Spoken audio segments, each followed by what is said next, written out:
Prices of crude oil, the liquid gold, are increasing.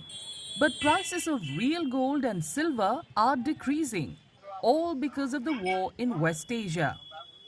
No wonder the iconic Sarafa Bazaar of Prayagraj, known as the glittering jewelry hub, is not dazzling. Jewelers say some customers are now asking for reduced prices for the items they had ordered at a higher value.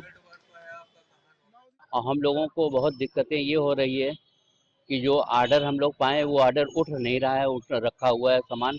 कोई कह रहा है कि उसी भाव में दें तो किस भाव से दें हम लोग? हम लोगों को काफ़ी नुकसान हो रहा है।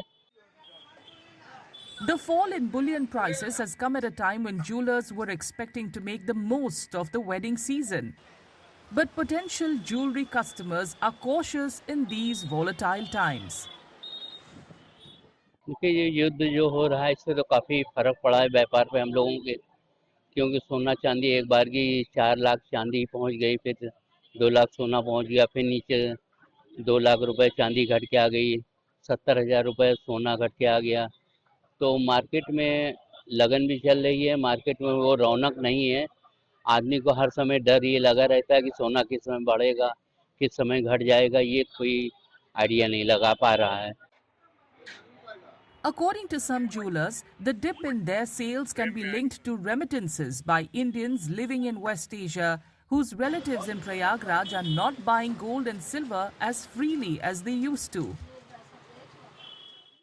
सर खाली युद्ध चलने की वजह से बिजनेस पे 50% असर पड़ा हुआ है। बार बार लगातार उतार चढ़ाव होने की वजह से आदमी खरीदारी नहीं कर पा रहा है। खुल के आदमी खरीदारी नहीं कर पा रहा है। एक बात है। मतलब असर काफी पड़ा है आपके हाँ, असर काफी पड़ा हुआ है। खाली देशों में बहुत सारे भारतीय लोग रह रहे हैं, उनके परिवार आते थे, वहाँ सामान लेते थे, सब कुछ करते थे। लेकिन ऐसी स्थिति उत्पन्न हो गई तो उन लोगों ने बजाय खरीदारी करने के लिए पैसे को अपने पास रिजर्व करके रखना बेहतर समझ रहे हैं लोग।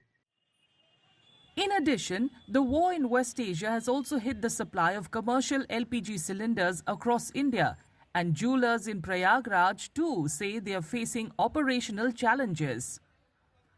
For now, the jewelers in Prayagraj's Sarafa Bazaar are hoping and praying for the West Asia conflict to end so that their business can dazzle again.